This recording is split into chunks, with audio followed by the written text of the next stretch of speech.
우리 할렐루야 샬롬하고 인사합니다. 할렐루야 샬롬 샬롬 샬롬 샬롬 샬롬. 하나님 사랑합니다. 여러분 주 안에서 사랑합니다. 다니엘이 항상 기도하는 사람이죠. 오늘 여기 나와 있는 게 뭐냐면은 다니엘이 기도할 때 가브리엘 천사가 와가지고 이제 내가 너에게 힘을 주겠다 이렇게 얘기하는 부분. 20절부터 보니까 내가 하지 말아야 기도하되 오늘 본문 20절에서 27절까지예요. 내 주와 내 백성 이스라엘의 죄를 자복하고 하나님의 거룩한 상을 위하여 내 하나님 야훼 앞에 간구할 때 21절이죠. 내가 기도할 때 이제는 환상 중에 본 그 사람 사람이 아니죠. 천사죠. 가브리엘이 빨리 날아서 저녁 제사를 드릴 때쯤에 내게 이르더니 내게 가르치며 내게 말하 이르되 내가 이제 내게 지혜와 총명을 주러 왔느니라 이렇게 말씀하고 있어요. Until the end is the grace is poured out of him. 그에게 총명을 주러 왔다. 사람은 하나님과 기도로 소통을 하죠. 감동으로 주시기도 하고 말씀으로 주시기도 하고 저 같은 경우에는 자꾸 생각나게 하는데 잘 분별을 잘해야 합니다. 그것이 내가 자꾸 미련을 두고 생각하는 것인지 아니면 나는 별로 그런 생각을 안 하는데 자꾸 보이고 생각이 나는지 이거를 잘 생각하고 말씀에 근거해서 우리가 기도해야 됩니다. 꼭 기도라는 형태로만 소통하는 건 아니지만 가장 직접적인 소통의 방식 기도죠. 다니엘도 조심해야 될 부분이기도 합니다. 다니엘은 매일 정기적으로 기도했고 하나님 앞에서 하나님을 향해 늘 기도했습니다. 또 바벨론이 멸망하자 이스라엘 백성이 죄악을 자백하면서 이거 필요합니다. 회개. 이스라엘의 회복을 위해서 간절히 대신 이렇게 회개를 하는 거지. 자복하면서 나라를 위해서. 하나님은 다니엘의 기도를 들으시고 응답하셨어요. 누구를 통해? 천사를 통해. 가브리엘 천사 22~23절이죠. 다니엘의 기도를 시작할 때에 하나님은 벌써 가브리엘 천사를 불러서 다니엘에게 지혜와 총명을 주라 이렇게 얘기를 합니다.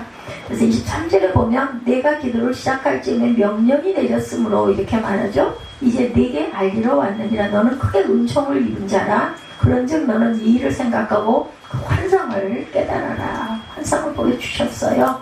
내 백성 가운데 거룩한 성을 위하여 이른 이래를 기한으로 정하였나니 허물이 그치며 죄가 끝나며 죄악이 용서되며 영원한 의가 드러나며 환상과 예언이 응하며 또 지극히 거룩한 이가 기름 부음을 받으리라 이렇게 말하고 있죠.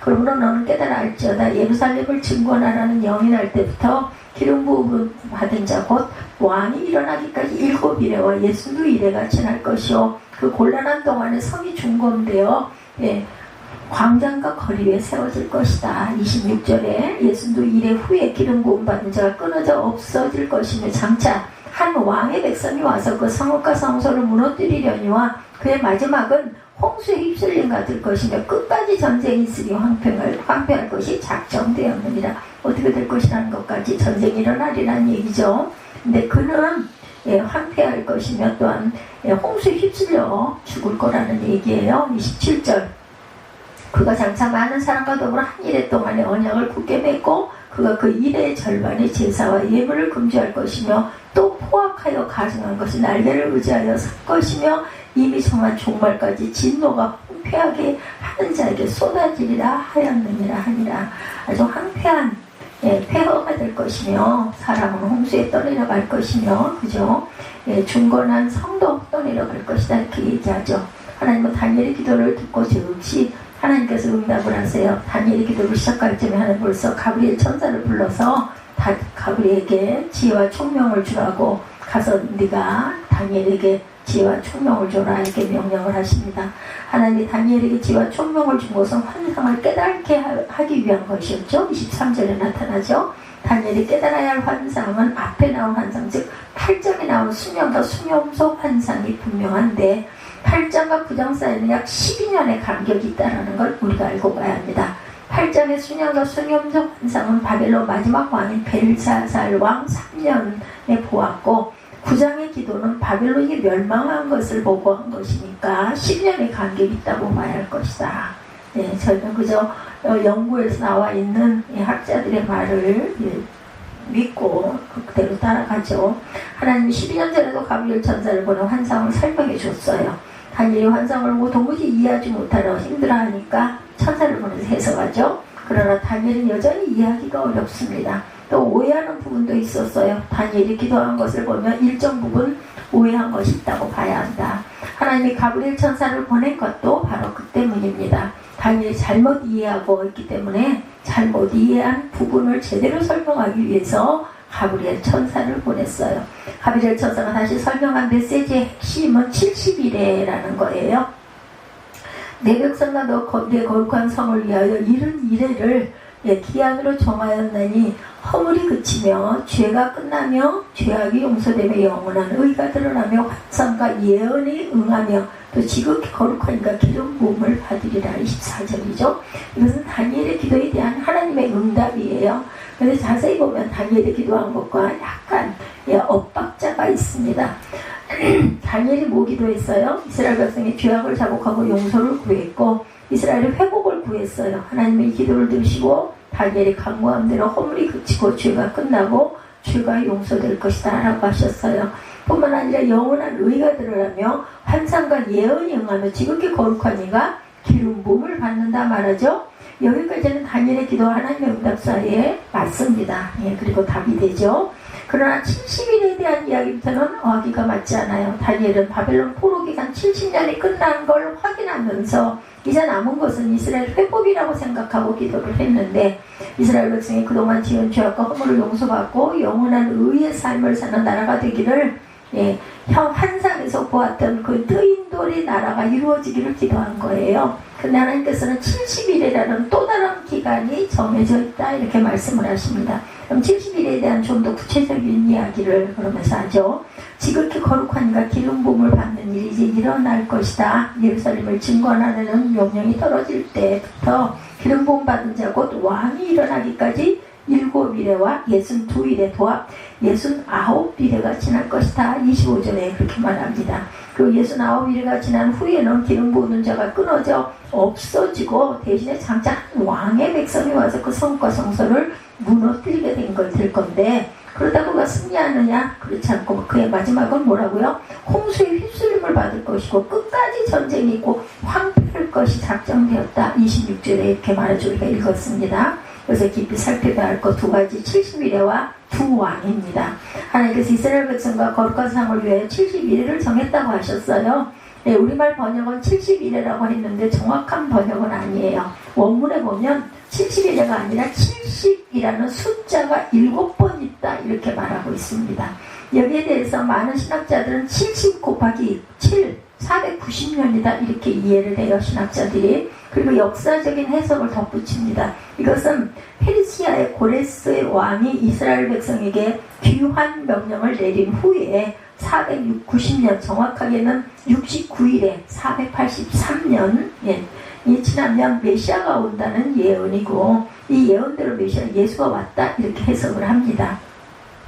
또 다른 신학자들은 첫 번째 7일에는 바벨론 포로 기간을 의미하고 두 번째 62일에는 안티오쿠스 에피파네스 4세가 즉위할 당시에 죽은 대제사장 기름 부음 받은 자 오니아스 3세를 가리킨다 이렇게 해석하는 사람도 있다고 합니다.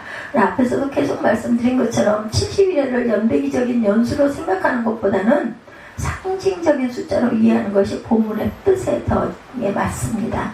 7이란 말이 시간적 의미를 가질 때 그것에 날들이라는 히브리어 야임을 덧붙이는데 여기는 그 말이 덧붙여져 있지 않다고 하네요. 언어상 그냥 숫자만 나와 있다고 합니다. 그렇기 때문에 연수로 이해하는 것은 바람직하지가 않다. 여기서 단지 7이라는 숫자가 중요해요. 7은 하나님이 세상을 창조하시고 완성하신 날이죠. 안식하신 날입니다.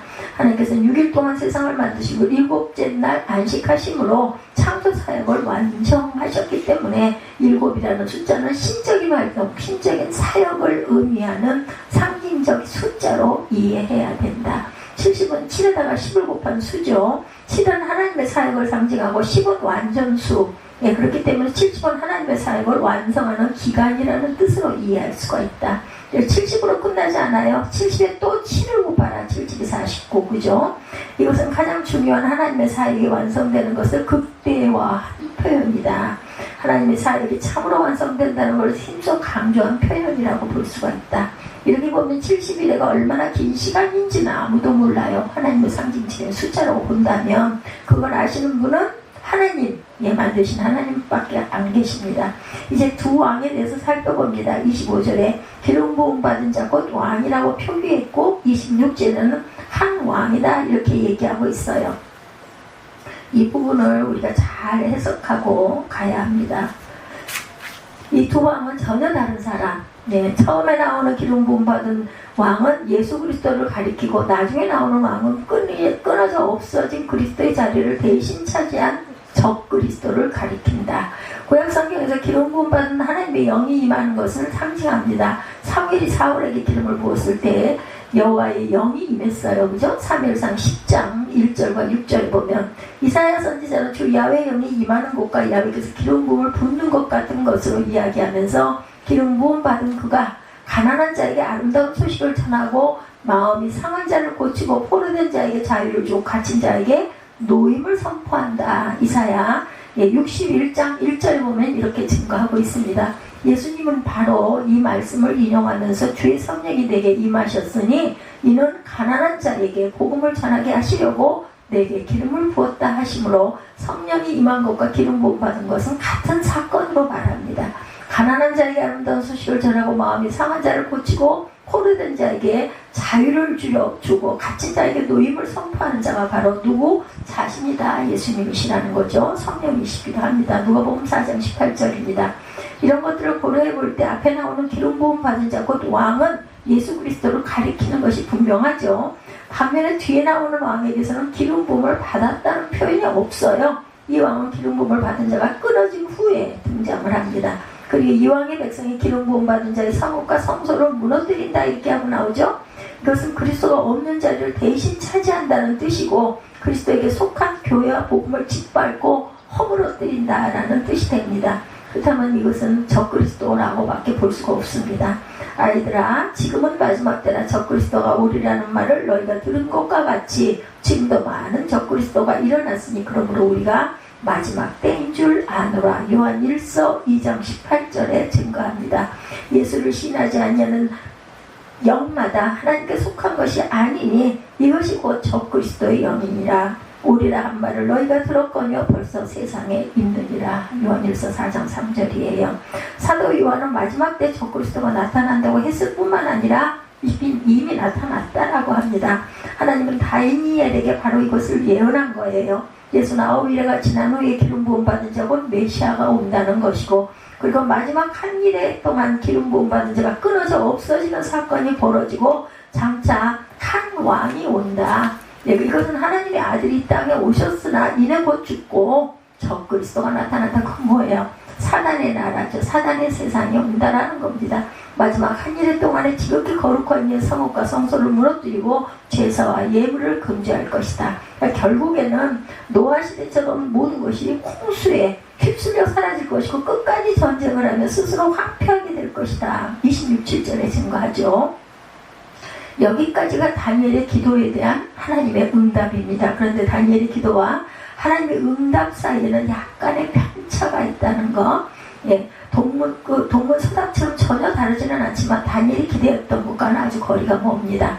다니엘은 이스라엘 성읍과 성소가 회복되기를 간구했는데 하나님도 이스라엘 성읍과 성소를 회복시키겠다고 대답하셨는데 7일에와 62일에가 지나는 동안에 성이 중건되어 광장과 거리가 세워질 것이다. 25절에 이렇게 말씀하셨는데 여기까지는 좋았는데 다니엘과 하나님 사이의 편차는 여기는 없어요. 그런데 그 다음이 다르다.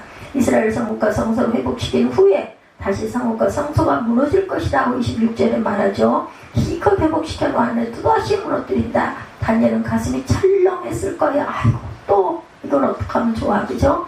왜 힘들게 회복시켜 놓고 또다시 무너뜨린다는 것이 도대체 이해가 안 됐을 거예요. 이것은 다니엘이 기대하고 기도한 것과는 다릅니다. 그러나 이것은 빼놓을 수 없는 하나님의 계획이라는 이것을 보여주신 거죠.